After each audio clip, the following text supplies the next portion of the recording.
Hello friends, welcome to special techno channel. Madhya Pradesh ITI training officer का detail advertisement आ चुका है और इस वीडियो में हम लोग इन डेप्थ पूरे एडवर्टाइजमेंट को डिटेल से डिस्कस करने वाले हैं। ध्यान रखिएगा, ये वीडियो यदि आप लोग एमपी आईटीआई ट्रेनिंग ऑफिसर में फॉर्म को अप्लाई कर रहे हो, ये वीडियो आप लोगों के लिए बहुत ज़्यादा महत्वपूर्ण है। बिकॉज मध्य प्रदेश की जो भी वैकेंसियाँ होती हैं वहाँ पर रिजर्वेशन रूल रेगुलेशन इतने ज़्यादा होते हैं कि उसको इन डेप्थ समझने की आवश्यकता होती है, जिससे कि आपको एग्जैक्टली पता चल सके कि आपके हिस्से में कितनी वैकेंसियां हैं, किस तरह से आप लोगों को प्रिपरेशन करना है, क्या एजुकेशनल क्वालिफिकेशन है। इस वीडियो में A to Z आप लोगों के साथ में डिस्कस करूंगा। बशर्ते ये वीडियो का टाइम ड्यूरेशन लंबा होगा, बिकॉज एक ही वीडियो में हम सब कुछ कवर करने वाले हैं, जिससे कि चीजें आपकी बेहतर तरीके से क्लियर हो और आप एक सही डायरेक्शन में बेसिकली अपनी प्रिपरेशन को आगे बढ़ा सकें। तो यहां पर आप लोग देख सकते हो, ये मध्य प्रदेश आईटीआई ट्रेनिंग ऑफिसर का ऑफिशियल एडवर्टाइजमेंट है। यहां पर जो भी महत्वपूर्ण चीज है, मैंने एक एक पॉइंट को पूरे एडवर्टाइजमेंट को पढ़ा है, जिससे कि आप लोग अपने फॉर्म अप्लाई करते समय कोई मिस्टेक ना करें, और जो आपके लिए महत्वपूर्ण है उसको मैंने हाईलाइट करके रखा है पूरे एडवर्टाइजमेंट में, जिससे कि मैं पॉइंट टू पॉइंट अपनी चीजों को बेहतर तरीके से आप लोगों को एक्सप्लेन कर सकूं। सबसे फर्स्ट ऑफ ऑल क्लियर करना चाहूंगा, जो भी स्टूडेंट्स हैं मध्य प्रदेश आईटीआई ट्रेनिंग ऑफिसर की प्रिपरेशन कर रहे हैं, फिटर टर्नर मशीनिस्ट के अलावा वेल्डर एंड डीजल मैकेनिक के कोर्सेज भी स्पेशल टेक्नो एप्लीकेशन पर अवेलेबल हो चुके हैं। तो आप स्पेशल टेक्नो एप्लीकेशन पर जाओगे, यहां पर आपको फिटर टर्नर मशीनिस्ट तीनों का जो मैकेनिकल ग्रुप है कोर्स मिल जाएगा। वेल्डर का कोर्स आप लोगों को अवेलेबल हो गया है, साथ साथ में यदि मैकेनिक डीजल की बात करें वो कोर्स भी आप लोगों का अवेलेबल हो चुका है। कोर्सेज को एक्सेस करने के लिए स्पेशल टेक्नो एप्लीकेशन डाउनलोड कर सकते हो प्ले स्टोर से, एंड डिस्क्रिप्शन में लिंक दिया हुआ है। अब बात के ऊपर आते हैं। सबसे पहले यदि हम लोग इस एडवर्टाइजमेंट की बात करें, ये जो वैकेंसी है वो केवल और केवल मध्य प्रदेश के मूल निवासी स्टूडेंट्स के लिए, यानी कि जिनके पास में मध्य प्रदेश का डोमिसाइल सर्टिफिकेट है, केवल वही कैंडिडेट यहां पर अपने फॉर्म को अप्लाई कर पाएंगे। अब हम लोग नेक्स्ट इंपॉर्टेंट पॉइंट पर आते हैं कि आपकी इंपॉर्टेंट डेट क्या है। यदि आवेदन पत्र भरने की प्रारंभिक तिथि की बात करें, 17 जनवरी 2026 से आप अपने फॉर्म को अप्लाई कर पाओगे मध्य प्रदेश व्यापम की वेबसाइट के थ्रू, एंड इसकी जो लास्ट डेट होने वाली है 31 जनवरी 2026 होने वाली है। ध्यान रखिएगा, यहां पे आप जो है अपने फॉर्म को संशोधित कर पाएंगे, और संशोधित करने के लिए आपको 5 डेज का एक्स्ट्रा समय मिल जाएगा, जो कि 5 फरवरी 2026 बेसिकली होने वाला है, यदि आपके फॉर्म में कोई भी मिस्टेक होता है उस कंडीशन में। लेकिन ध्यान रखिएगा, मिस्टेक नहीं करना है। यदि आप इस वीडियो को देख लोगे तो किस तरीके से अपनी पोस्ट को सीक्वेंस में सेट करना है, कैसे प्रेफरेंसेस को सेट करना है, वो सारी चीजें मैं यहां पे क्लियर करने वाला हूं, जिससे कि आप अपने फॉर्म में कोई भी मिस्टेक ना करें। अब बात आती है कि सर परीक्षा शुल्क क्या लगने वाली है, जो एप्लीकेशन फी है वो क्या लगने वाली है। तो यहां पर ध्यान दीजिएगा, जो कैंडिडेट यूआर कैटेगरी के हैं, अनरजिस्टर्ड यानी कि जो अनरिजर्व्ड कैंडिडेट है, उनके लिए 500 रुपीज प्रति प्रश्न पत्र, यानी कि यदि आप एक पोस्ट से ज्यादा पोस्ट में अपने फॉर्म को अप्लाई करते हो, उस कंडीशन में आपको प्रति प्रश्न पत्र के हिसाब से 500 रुपए देना होंगे। फॉर एग्जांपल, यदि आप मैकेनिकल स्टूडेंट्स हैं, आपने डिग्री डिप्लोमा किया है, उस कंडीशन में आप मैकेनिकल के आने वाले अलग अलग ट्रेड में फॉर्म को अप्लाई करोगे, जैसे कि fitter Turner machinist welder diesel mechanic motor mechanic. तो जितनी भी ट्रेड आप चूज करोगे उसके लिए आपको उतना पैसा देना पड़ेगा। पर पोस्ट के लिए आपको 500 रुपीज पे करने पड़ेंगे। इस बार यहां पे नियम में बेसिकली बहुत ही ध्यानपूर्वक समझिएगा, जब आप मल्टीपल पोस्ट के लिए अपने फॉर्म को अप्लाई करेंगे, वहां पर आपको सीक्वेंस सेट करना होगा। फॉर एग्जांपल, यदि आपने पहला प्रेफरेंस फिटर को दिया, दूसरा मशीनिस्ट को, तीसरा टर्नर को, और आपका सिलेक्शन फिटर में भी हो गया और मशीनिस्ट में भी हो गया, तो किसी भी कंडीशन में आपको मशीनिस्ट पोस्ट नहीं दी जाएगी। उस कंडीशन में केवल और केवल जो टॉप प्रायोरिटी पर आपने अपनी पोस्ट को सिलेक्ट किया है, केवल वही पोस्ट आपको दी जाएगी। तो ये जो सारे नियम है छोटे छोटे, ये बहुत ही ज्यादा महत्वपूर्ण है, आगे हम डिटेल में भी डिस्कस कर रहे होंगे। उसके अलावा जो स्टूडेंट्स बेसिकली कैटेगरी से बिलोंग करते हैं, जैसे कि SC ST candidate, OBC non creamy layer candidate, EWS candidate या फिर जो हैंडिकैप्ड कैंडिडेट हैं, उनके लिए जो एप्लीकेशन फी है वो 250 रुपए प्रति प्रश्न पत्र होने वाली है। सीधी भर्ती बैकलॉग के लिए कोई भी शुल्क नहीं है। साथ साथ में ध्यान दीजिएगा, यहां पे MP ऑनलाइन का 60 रुपए चार्ज एक्स्ट्रा लगेगा और 20 रुपए चार्ज पोर्टल शुल्क भी यहां पे लगने वाली है। तो ये एक्स्ट्रा चार्ज भी आपको इसके अलावा देखने को मिलने वाला है, तो ये बात आपको क्लियर होना चाहिए।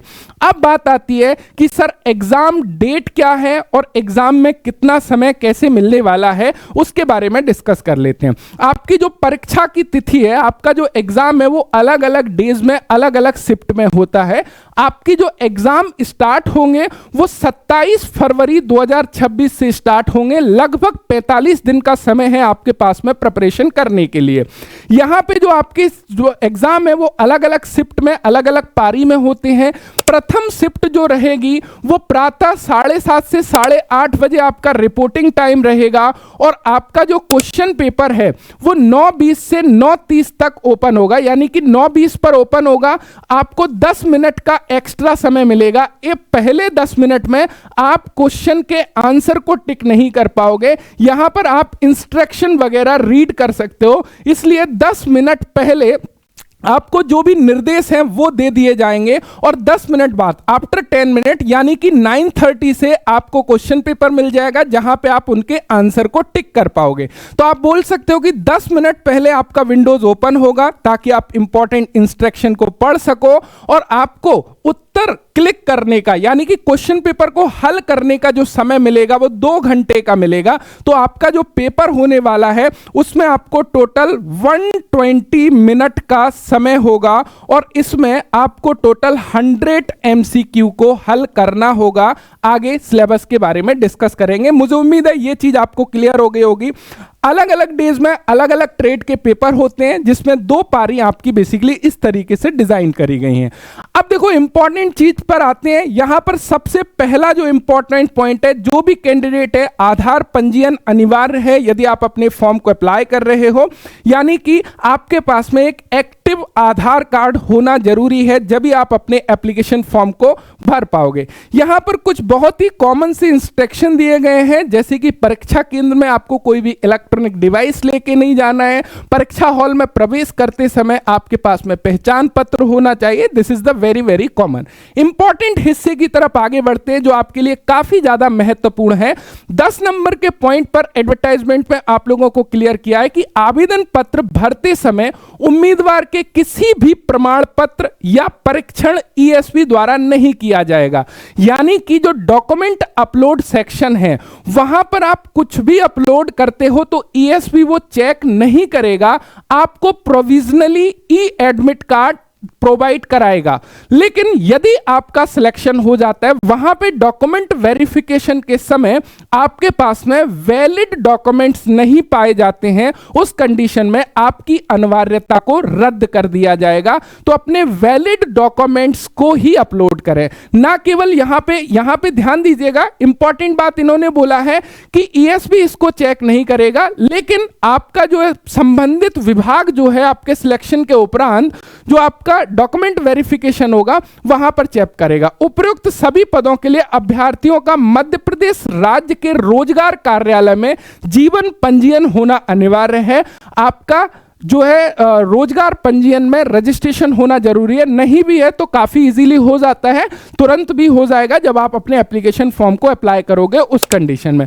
मध्य प्रदेश के विशेष आदिम जनजाति समुदाय जैसे कि बैगा, सहरिया, भारिया, अनुसूचित जनजाति के अभ्यर्थियों को अकार्यपालिक पद, यानी कि अकार्यपालिक माने होता है नॉन एग्जीक्यूटिव पोस्ट, और जितनी भी पोस्ट हमारी Madhya Pradesh ITI training officer की हैं वो नॉन एग्जीक्यूटिव के अंतर्गत आती हैं, यानी कि अकार्यपालिक पदों के अंतर्गत आती हैं।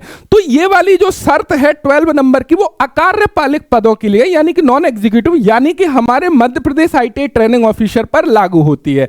इन्होंने बोला है कि इस विशेष आदिम जनजाति समुदाय जैसे कि बैगा, सहरिया एवं भारिया अनुसूचित जनजाति के अभ्यर्थियों को अकार्यपालिक पदों यानी कि नॉन एग्जीक्यूटिव पोस्ट के लिए अपने आवेदन पत्र, समस्त आवेदन प्रमाण पत्र संलग्न करते हुए हार्ड कॉपी में निर्धारित नियम पुस्तिका प्रारूप जो कि 2 पर दिया हुआ है, भरने की अंतिम तिथि तक मंडल को ना भेजते हुए डायरेक्टली अपने बेसिकली जो डिपार्टमेंट है उसको भेजना है, सीधे संबंधित विभाग को भेजना है। तो इस बात का विशेष ध्यान दीजिएगा, क्योंकि जो हमारी आदिम जनजाति समुदाय के लोग हैं, बैगा, सहरिया, भारिया, इनको स्पेशल छूट का प्रावधान है। क्या प्रावधान है उसको आगे समझेंगे। एंड विभाग के पद जो कार्यपालिक हैं यानी कि एग्जीक्यूटिव है, वहां पर इन्होंने बोला है कि जो आदिम जनजाति है, बैगा, सहरिया या भारिया, उनमें परीक्षा से छूट का प्रावधान नहीं होगा। यानी कि यदि आप कार्यपालिक पदों के लिए अप्लाई कर रहे हैं, ऐसे जनजाति के स्टूडेंट्स, उनको एग्जाम में छूट नहीं मिलेगा। एग्जाम देना होगा नॉर्मल कैंडिडेट की तरह, और एससी एसटी कैटेगरी के अगेंस्ट में उनको रखा जाएगा और मेरिट के अकॉर्डिंग सिलेक्शन होगा। लेकिन किस कंडीशन में? यदि एग्जीक्यूटिव पोस्ट के लिए वो मध्य प्रदेश की किसी भी भर्ती में अपने फॉर्म को अप्लाई करते हैं। लेकिन यदि हम मध्य प्रदेश आईटीआई ट्रेनिंग ऑफिसर की बात करें, ये तो नॉन एग्जीक्यूटिव में आती है, तो यहां पर ये स्पेशल जो डिस्ट्रिक्ट हैं वहां के जो स्टूडेंट्स हैं उनको बेसिकली विदाउट एग्जाम दिए ही सिलेक्शन होता है। अब वो कितनी सीटें लेते हैं उसके बारे में हम आगे बेसिकली इस बारे में डिस्कस करेंगे जो आगे नियम है। अब आरक्षण नियम को समझिएगा। आरक्षण नियम में मध्य प्रदेश के राजपत्र यानी कि असाधारण में प्रकाशित जो हमारा नियम 98 दिनांक 24 दिसंबर 2019 को उसको बेसिकली संशोधित किया गया। इसमें क्लियर किया गया कि जो अनुसूचित जाति के लिए जो टोटल पद होंगे उसमें 16% पद अनुसूचित जनजाति के लिए यानी कि एससी के लिए, अनुसूचित जाति के लिए 20% पद और अन्य पिछड़ा वर्ग के लिए 27% पद एवं आर्थिक रूप से कमजोर यानी कि ईडब्ल्यूएस के लिए 10% पदों को बेसिकली निर्धारित किया गया है। तो जो टोटल वैकेंसी है उसको इस तरह से डिवाइड किया गया है, इस तरह से वैकेंसी को बेसिकली डिवाइडेशन किया है। अब यहां पे देखो उभयलिंगी यानी कि जो ट्रांसजेंडर हैं उनकी बात करी गई है। जो ट्रांसजेंडर हैं, उभयलिंगी हैं, वो सामान्य प्रशासन विभाग मंत्रालय वल्लभ भवन भोपाल की अधिसूचना क्रमांक इतने के तहत जो 24 दिसंबर 2023 के अनुसार जिसको परिभाषित किया गया, जिसमें बोला गया है कि उभयलिंगी होने का प्रमाण पत्र उनके पास में होता है। उसमें जो जिला दंडाधिकारी द्वारा जारी प्रमाण पत्र है उसमें यदि पुरुष लिखा है, क्योंकि वो ट्रांसजेंडर की बात हो रही है, पुरुष लिखा है तो उनको पुरुष श्रेणी में रखा जाएगा। यदि उनके प्रमाण पत्र में महिला का उल्लेख है तो उनको महिला का बेनिफिट मिलेगा, क्योंकि फीमेल के लिए हॉरिजॉन्टल रिजर्वेशन है मध्य प्रदेश में, आपको क्लियर होना चाहिए। तो यदि कोई ट्रांसजेंडर है जिनके प्रमाण पत्र में फीमेल लिखा हुआ है तो उनको फीमेल का लाभ मिलेगा, और मेल लिखा हुआ है तो मेल का लाभ बेसिकली मिलेगा, और जिस कैटेगरी का उस कैटेगरी का बेसिकली इनको यहां पे जो क्लियर होगा। महिला उम्मीदवार उपलब्ध ना होने पर ध्यान दीजिएगा, यदि महिला उम्मीदवार उपलब्ध नहीं है किसी पर्टिकुलर ट्रेड में, पर्टिकुलर पोस्ट में, तो उसी प्रवर्ग के पुरुष उम्मीदवार से पदों को भरा जा सकेगा, यानी कि उसी कैटेगरी के मेल कैंडिडेट से उस पोस्ट को भरा जाएगा यदि फीमेल कैंडिडेट उपलब्ध नहीं होती है उस कंडीशन में। इंपॉर्टेंट हिस्से की बात आती है भूतपूर्व सैनिकों के लिए, यानी कि जो एक्स सर्विसमैन है उनके लिए। देखिए, जो एक्स सर्विसमैन है, भूतपूर्व सैनिकों के लिए सभी पदों में से, यानी कि जितनी भी पोस्ट हैं, जितने भी व्यवसाय या ट्रेड हैं, उन सभी में 10% पद समिस्तर व प्रभागवार या हॉरिजॉन्टल कंपार्टमेंट वाइज आरक्षित रहेंगे। यानी कि मान के चलिए फिटर में टोटल 100 पोस्ट हैं एग्जाम्पल के लिए, तो यहां पर जो 10 पोस्ट है वो बेसिकली भूतपूर्व सैनिकों यानी कि एक्स सर्विसमैन के लिए रिजर्व रहेंगी। अकॉर्डिंग टू कैटेगरी में उसको उसी रेशो में डिवाइड किया जाएगा। मुझे उम्मीद है कि यह चीज क्लियर हो गई होगी कि टोटल पोस्ट का 10% सीट कहीं ना कहीं एक्स सर्विसमैन के लिए भी है। लेकिन ध्यान दीजिएगा यदि भूतपूर्व सैनिक उपलब्ध ना होने पर उसी प्रवर्ग के यानी कि उसी कैटेगरी के ओपन या फिर महिला उम्मीदवारों से मेरिट के आधार पर पदों को भरा जाएगा। मुझे उम्मीद है क्लियर हो गया होगा, क्योंकि एक्स सर्विसमैन यदि उपलब्ध नहीं है उस सिचुएशन में वैकेंसी फिर से अपने कोटे में आ जाती है, यानी कि जो ओपन स्टूडेंट्स है या फीमेल स्टूडेंट्स है उसमें बेसिकली शामिल हो जाती है। ध्यान दीजिएगा। नेक्स्ट यहां पर इंपॉर्टेंट है कि जो निःशक्त जनों के विज्ञापित पदों यानी कि जो हमारे हैंडिकैप्ड कैंडिडेट भाई हैं उनके लिए यह पॉइंट है, जो निःशक्त जनों के विज्ञापित पद वर्गवार ना होकर यानी कि यहां पर कैटेगरी वाइज ना होकर इन्होंने श्रेणीवार इन द सेंस उनकी category particular OBC SC ST ऐसे डिवाइडेशन नहीं किया है। ऐसा नहीं है, कहने का मतलब यह है कि मान के चलो फिटर की या किसी भी XYZ की 100 पोस्ट निकाली है ना, 100 पोस्ट निकाली, इसमें से हम बोलते हैं कि ओबीसी को यहां पे 27 सीट दी हैं, तो हम ऐसे नहीं बोलेंगे कि इस 27 सीट में से 2 सीट पीडब्ल्यूबीडी के लिए बेसिकली रिजर्व है ना, पर्टिकुलर कैटेगरी में से नहीं दिया गया है। उनको जो टोटल सीट है उस टोटल सीट में से उनकी कैटेगरी के अकॉर्डिंग, उनकी कैटेगरी मतलब जैसे कि दृष्टि बाधित और कम दृष्टि वालों के लिए 1.5% सीटें हैं, बहरे और कम सुनने वाले जो कैटेगरी में आते हैं वो 1.5% उनके लिए हैं, लोकोमोटर डिसेबिलिटी जिसमें सम्मिलित हैं सेलिब्रेन पॉल्स या कुष्ठ रोग मुक्त, बौनापन, एसिड अटैक पीड़ित या फिर मस्कुलर डिस्ट्रॉफी, ये सभी के लिए 1.5%। और 4 जो ऑटिज्म है, बौद्धिक दिव्यांगता है या स्पेसिफिक लर्निंग डिसेबिलिटी के अंतर्गत आते हैं, मानसिक बीमारी और बहुविकलांगता के भी अंतर्गत आते हैं, उनके लिए बेसिकली 1.5% सीटें आरक्षित हैं। यानी कि जो टोटल सीट हैं उसमें से 6% सीट आरक्षित है किसके लिए, जो पीडब्ल्यूबीडी कैंडिडेट यानी कि फिजिकल हैंडिकैप्ड कैंडिडेट आते हैं उनके लिए। तो मुझे उम्मीद है कि यह पॉइंट आपको क्लियर हो गया होगा। यहां से और आगे एक बार थोड़ा सा देख लेते हैं।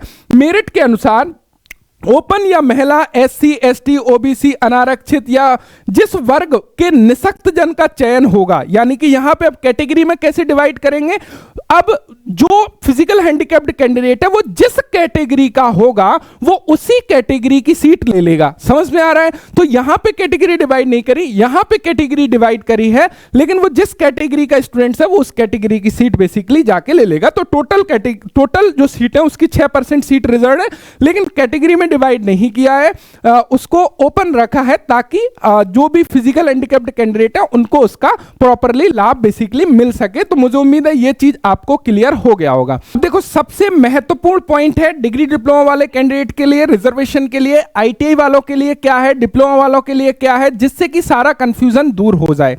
यहां पर जो 4.6 नंबर का पॉइंट है, यहां पर क्या बोला गया, प्रशिक्षण अधिकारी पद सरल क्रमांक 01 से 09 तक प्रत्येक व्यवसाय के कुल पदों में से, ध्यान दीजिएगा एक एक वर्ड इंपॉर्टेंट है, कुल पदों में से मतलब है कि यहां पे कैटेगरी को नहीं देखा जाएगा, केवल और केवल टोटल पोस्ट को देखा जाएगा। कुल पदों में से 50% पद इंजीनियरिंग में डिग्री डिप्लोमाधारी उम्मीदवारों से भरे जाएंगे। ये किसी भी कंडीशन में 50% सीट डिग्री डिप्लोमा वाले कैंडिडेट को मिलने वाली हैं, लेकिन किस तरह से मिलने वाली हैं उसको समझ लीजिएगा जिससे आपका कंफ्यूजन दूर हो जाए। जैसे कि इन्होंने बोला यदि किसी व्यवसाय में कुल 50% या अधिक डिग्री डिप्लोमाधारी उम्मीदवार मेरिट के आधार पर चयनित होते हैं तो फिर 50% की सीमा को ध्यान में नहीं रखा जाएगा। अब ध्यान रखिएगा 50% से ज्यादा कैसे सिलेक्ट होते हैं इसका मतलब समझो। देखो पहला रूल क्या है, हर ट्रेड में 50% सीट डिग्री डिप्लोमा वालों के लिए टारगेट है। जैसे कि किसी पोस्ट में 100 सीट है तो 50 सीट तो उनको मिलने वाली हैं, है ना, 50 पोस्ट तो बेसिकली उनको मिलेंगी ही मिलेंगी। अब रूल दूसरा क्या कहता है, अगर मेरिट से 50% खुद ही भर जाए, जैसे कि मान के चलो टोटल 100 पोस्ट है, उसमें से आईटीआई वाले भी तो हाई नंबर लाएंगे, डिप्लोमा वाले भी हाई नंबर लाएंगे, डिग्री डिप्लोमा वाले, तो 50 स्टूडेंट्स ये वाले और 50 स्टूडेंट ये वाले दोनों मेरिट में आ गए। समझ रहे हो?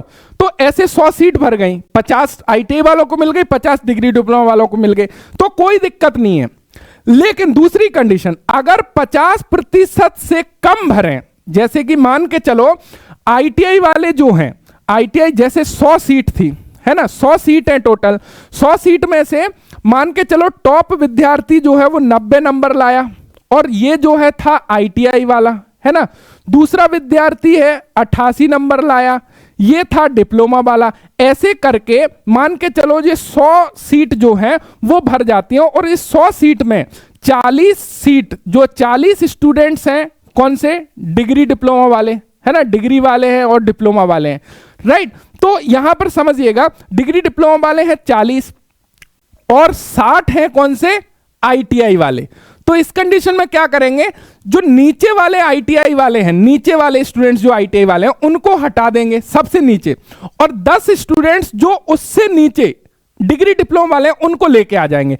अब दूसरा सिनेरियो समझिएगा, दूसरा सिनेरियो क्या है, दूसरा सिनेरियो ये है कि मान के चलो 100 पोस्ट हैं, 100 पोस्ट में क्या हुआ भैया, 90 नंबर भी लाया डिप्लोमा वाला, 88 भी लाया डिप्लोमा वाला, इस प्रकार जो डिप्लोमा वाले हैं वो आ गए 60 मेरिट में ऊपर, और 40 आए आईटीआई वाले, तो भी कोई दिक्कत नहीं है, 40 आईटीआई को मिल जाएंगे, 60 डिप्लोमा वालों को मिल जाएंगे।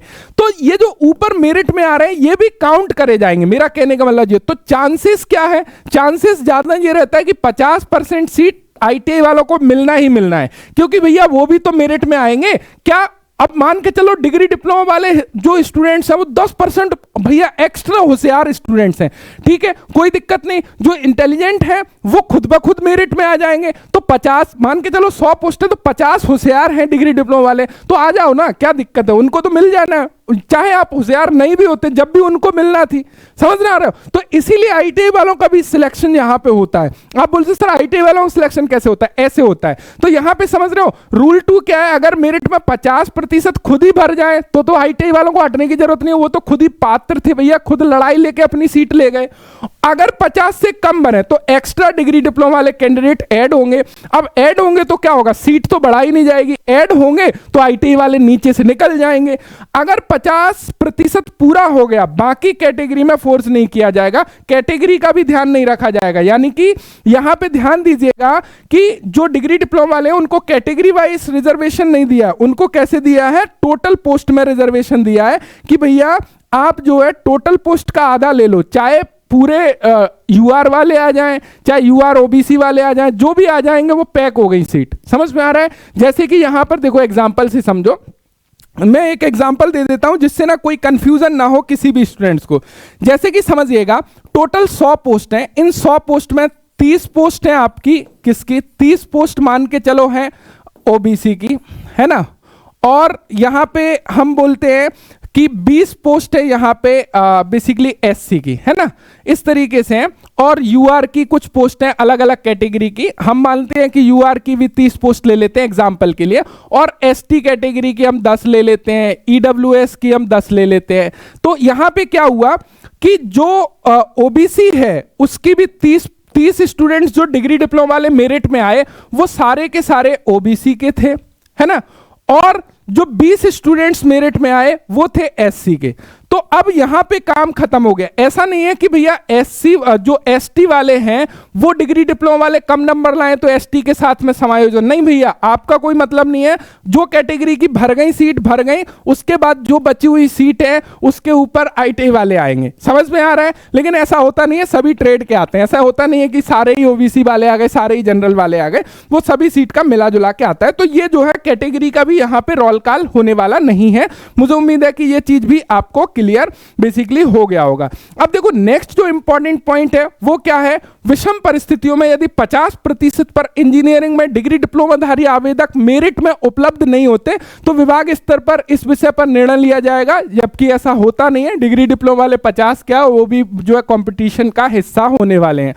अब यहां पे इंपॉर्टेंट पॉइंट को समझिएगा, 31 मई 2018 में प्रकाशित नियम 4 खा में आदिम जनजातियों के लिए विशेष उपलब्ध अनुसार यदि आवेदक जिला श्योपुर, मुरैना, दतिया, ग्वालियर, भिंड, शिवपुरी, गुना, अशोकनगर से आता है तो यहां पे जो आदिम जनजाति है और शहरिया या सहरिया, चाहे सहरिया लिखते हो चाहे सहरिया लिखते हो, जो आदिम जनजाति है जिला मंडला, डिंडोरी, शहडोल, उमरिया, बालाघाट, अनूपपुर की बैगा जनजाति तथा जिला छिंदवाड़ा तथा सिवनी की भारिया जनजाति, यानी कि इनमें से आते हैं और वो न्यूनतम मिनिमम एजुकेशनल क्वालिफिकेशन रखते हैं, उन्हें भर्ती प्रक्रिया को अपनाए बिना पद पर नियुक्ति दी जाएगी। ध्यान दीजिएगा, यहां पर क्या है, ये पर्टिकुलर क्षेत्र के जो जनजाति से आने वाले कैंडिडेट हैं, यदि वो मिनिमम एजुकेशनल क्वालिफिकेशन रखते हैं तो उनको परीक्षा में सम्मिलित होने की जरूरत नहीं है, उनको भर्ती प्रक्रिया में शामिल होने की जरूरत नहीं है, उनको डायरेक्ट अपॉइंटमेंट दिया जाएगा और उनके नंबर्स देखे जाएंगे। जो एजुकेशनल क्वालिफिकेशन के मार्क्स हैं बेसिकली उसके बिहाफ पर कुछ सीटें उनको यहां पे मुहैया कराई जाएंगी। जो अधिक अंक प्राप्त हुए होंगे उनको बेसिकली पहले मिल जाएगा। तो ये सिस्टम यहां पे रहने वाला है। ऐसा नहीं है कि 100% सीट दे देते हैं। अब देखो यहां पे ये नियम आया है कि संविदा कर्मियों हेतु नियम है कि यहां पे ये जो लेटर 24/12/2025 को बेसिकली आया है, इसके अनुसार प्रशिक्षण अधिकारी के कुल 1120 पदों हेतु संविदा का आरक्षण प्रदान नहीं है। तो जो 5% सीट संविदा वाले ले जाते थे, इस बार संविदा को कोई भी आरक्षण नहीं दिया है, सभी ओपन सीटें। यदि आप कैपेबल हो तो आइए मैदान में और कॉम्पिटिट करिए और अपनी सीट जीत कर ले जाइए, बिल्कुल आपका यहां पे स्वागत होने वाला है। तो इस तरीके का नियम यहां पे आया है। अब बात आती है वेतनमान की। देखो वेतनमान में क्या है, आप लोगों को क्लियर होना चाहिए। 12 दिसंबर 2019 द्वारा शासकीय सेवा में सीधी भर्ती में तृतीय एवं चतुर्थ श्रेणी के पदों पर यह नियम लाया गया कि उनको 3 वर्ष की पर्यवेक्षा अवधि पर नियुक्त किया जाएगा मध्य प्रदेश में। और ये 3 वर्ष की जो पर्यवेक्षा अवधि होगी उसमें आपको फुल स्टाइपेंड नहीं दिया जाएगा।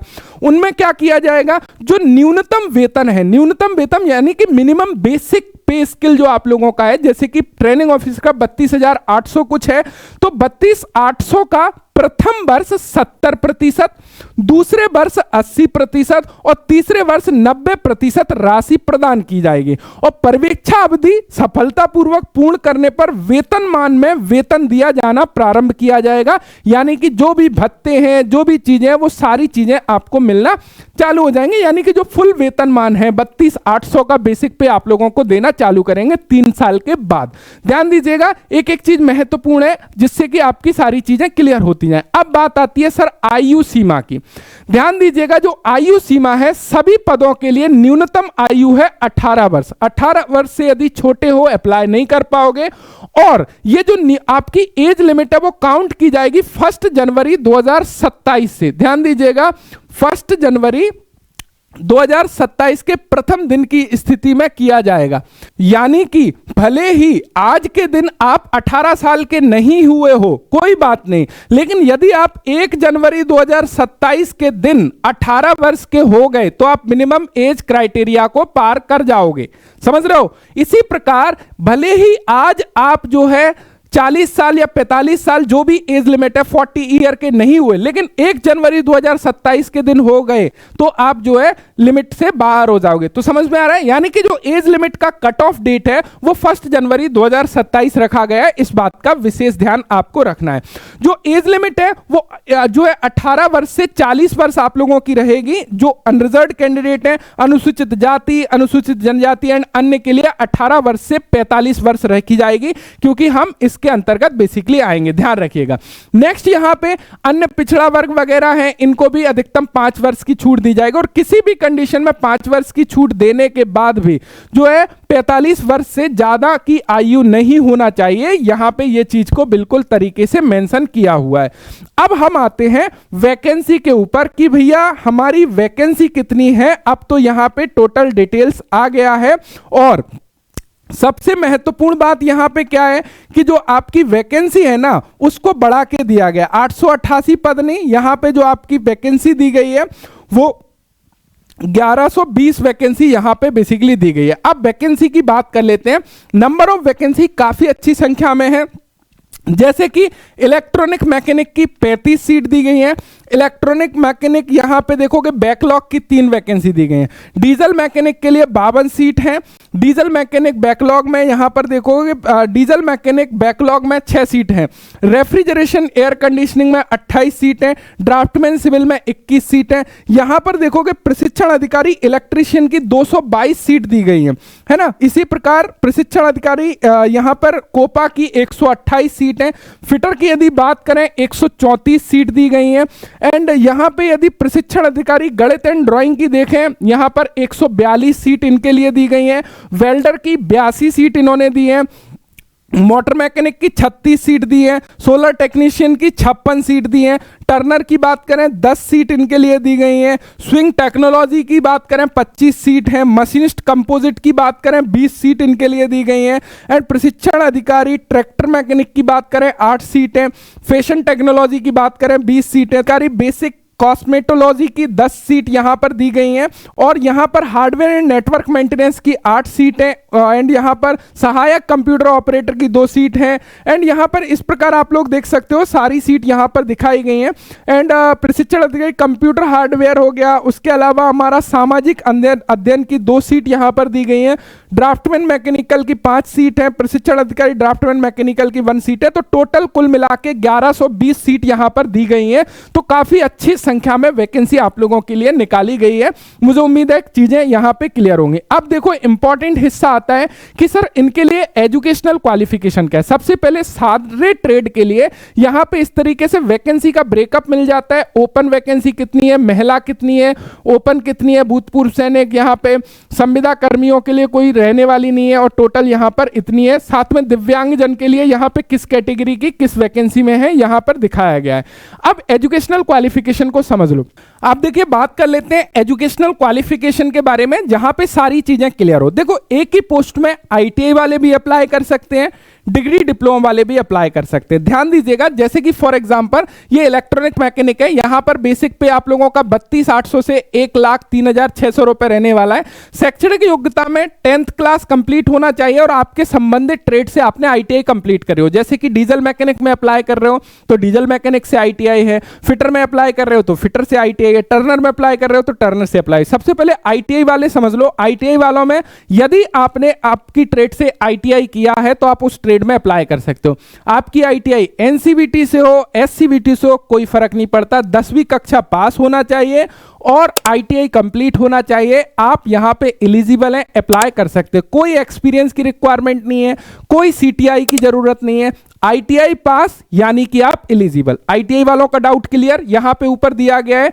आईटीआई एनसीवीटी से या एससीवीटी से, या जिन्होंने डायरेक्ट एनएसी किया है, अप्रेंटिसशिप किया है, वो भी स्टूडेंट्स भी अप्लाई कर सकते हैं। जिन्होंने डायरेक्ट 3 साल का अप्रेंटिस किया, आईटीआई नहीं किया, वो भी एलिजिबल हैं। उसके अलावा देखो कौन कौन से स्टूडेंट्स एलिजिबल हैं।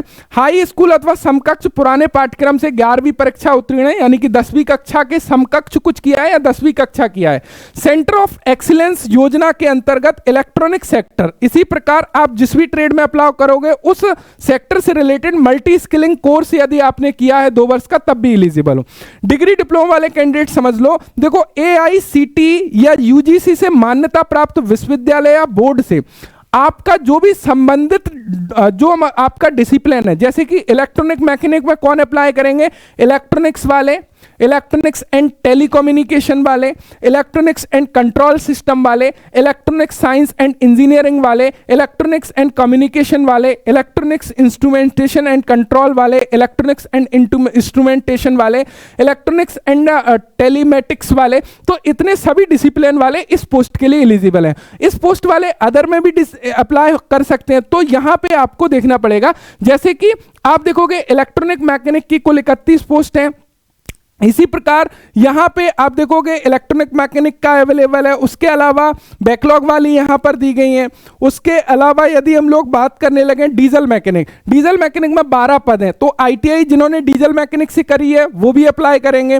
साथ साथ में जिनका डिग्री डिप्लोमा बेसिकली यहां पे मैकेनिकल इंजीनियरिंग में है या ऑटोमोबाइल इंजीनियर में है या ऑटोमेटिव या ऑटोमोबाइल से है या इंजीनियरिंग टेक्नोलॉजी से है, तब ये सभी ब्रांच वाले यहां अप्लाई कर सकते हैं। और इस ब्रांच वाले अदर पोस्ट के लिए भी एलिजिबल है। तो आप मल्टीपल पोस्ट के लिए अप्लाई कर सकते हो, केवल एक पोस्ट में नहीं। जो डिग्री डिप्लोमा वाले हैं, जैसे कि डीजल मैकेनिक में भी मैकेनिकल वाले अप्लाई कर सकते हैं, फिटर में भी मैकेनिकल वाले अप्लाई करेंगे, समझ रहे हो। और मोटर मैकेनिक में भी मैकेनिकल वाले अप्लाई करेंगे, वेल्डर में भी जो डिप्लोमा वाले अप्लाई करेंगे। तो मेरा कहने का मतलब ये है, जो भी डिग्री डिप्लोमा वाले कैंडिडेट हैं वो ऐसी कैटेगरी को चूज करें जैसे कि फिटर, टर्नर, मशीनिस्ट, तीनों का सिलेबस सिमिलर है। जो मैकेनिकल वाले हैं वो उनको टारगेट कर सकते हैं। समझ में आ रहा है? तो ऐसे ट्रेड को आपको टारगेट करना है जैसे वेल्डर को टारगेट कर रहे हैं, यदि वेल्डिंग आपका अच्छा है, जिससे कि आप उन परीक्षाओं को दें तो सभी में किसी ना किसी में सिलेक्शन होने के चांसेस बने। समझ में आ रहा है? तो इस तरीके से आपको बेसिकली चूज करना होगा। अब गाइस ये वाला हिस्सा बहुत ज्यादा महत्वपूर्ण है। अध्याय 3, अध्याय 3 में मध्य प्रदेश कर्मचारी चयन मंडल भोपाल संचालन के नियम एवं निर्देश हैं। इसको समझ लो, ये आपके फॉर्म अप्लाई में काफी ज्यादा महत्वपूर्ण है। सबसे पहला पॉइंट, इस परीक्षा हेतु केवल ऑनलाइन आवेदन पत्र प्राप्त किए जाएंगे, जिसमें से आवेदन द्वारा अपनी शैक्षणिक योग्यता वो सारी चीजें आपको प्रॉपर तरीके से फिल करना है।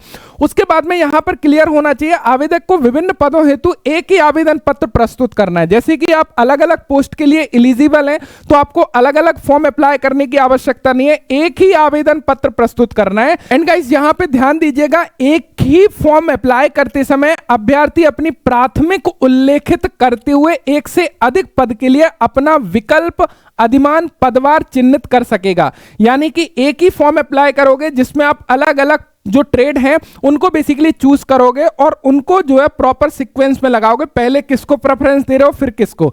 ध्यान दीजिएगा, ऑनलाइन आवेदन पत्र में दी गई जानकारी एवं विकल्पों के आधार पर ही परीक्षा व परिणाम संबंधी कार्रवाई की जाएगी।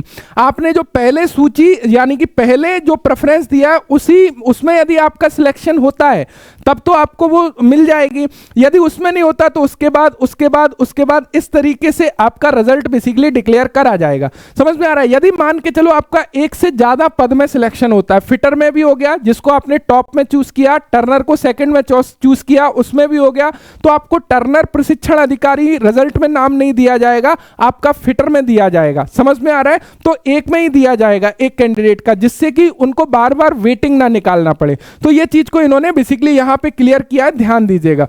एंड यहां पर समूह परीक्षा में विज्ञापित किए गए पद के संबंध में आवेदक द्वारा अपनी शैक्षणिक अर्हता एवं पात्रता के अनुसार उपलब्ध समस्त पदों हेतु विकल्प एवं प्राथमिकृत अनिवार्य रूप से दर्ज किया जाना होगा। सभी पदों पर प्राथमिकताओं को दर्ज नहीं करने की स्थिति में अधिक अंक प्राप्त करने पर भी अभ्यर्थियों को उन पदों के परिणाम में विचार नहीं किया जाएगा जिनको अभ्यर्थी द्वारा प्राथमिकता क्रम में विकल्प के रूप में चयन नहीं किया गया। ध्यान रखिएगा, यदि आपने एक से ज्यादा पोस्ट सिलेक्ट करी है और आपने उसमें प्रेफरेंस नहीं दिया तब भैया आपका नंबर भी आके कोई मतलब नहीं है, चाहे ज्यादा नंबर आओ रिजल्ट नहीं आएगा। समझ में आ रहा है ना? तो प्राथमिकता जरूर आपको सिलेक्ट करना होगा। क्लियर है? न्यूनतम शैक्षणिक अर्हता होना चाहिए। बाकी यहां पे कुछ कॉमन चीजें हैं। अब इंपॉर्टेंट हिस्से की तरफ आगे बढ़ते हैं, जो है आपका सिलेबस वाला हिस्सा। This is the very very most important, यदि आप लोग सिलेबस की यहां पर हम लोग बात करें। अब गाइस अध्याय 4 में आप लोगों का बेसिकली सिलेबस एवं पाठ्यक्रम दिया है, इसको समझिएगा। आपका जो क्वेश्चन पेपर होगा टोटल 100 अंक का होगा। इन 100 अंक को 2 पार्ट में डिवाइड करेंगे। पार्ट 1 में आपका ट्रेड से रिलेटेड क्वेश्चन होंगे एंड पार्ट 2 आपका नॉन टेक्निकल होगा, जिसमें विज्ञान, गणित, सामान्य ज्ञान, तार्किक ज्ञान और बेसिक कंप्यूटर के 25 क्वेश्चन पूछे जाएंगे। कोई भी नेगेटिव मार्किंग यहां पर नहीं होगी। ध्यान रखिएगा, जो ट्रेड का सिलेबस है यहां पर आप लोगों को नीचे ट्रेड का सिलेबस मिल जाता है। जो भी आपकी ट्रेड है उस ट्रेड का सिलेबस यहां पे दिया गया है। ध्यान रखिएगा, ये जो सिलेबस है वो लेवल 4 के अकॉर्डिंग आप लोगों का सिलेबस बेसिकली डिजाइन किया है। जैसे कि इलेक्ट्रॉनिक मैकेनिक का आपको यहां पर मिल जाता है, मैकेनिक डीजल का यहां पर मिल जाता है, रेफ्रिजरेशन एयर कंडीशनिंग का मिल जाता है।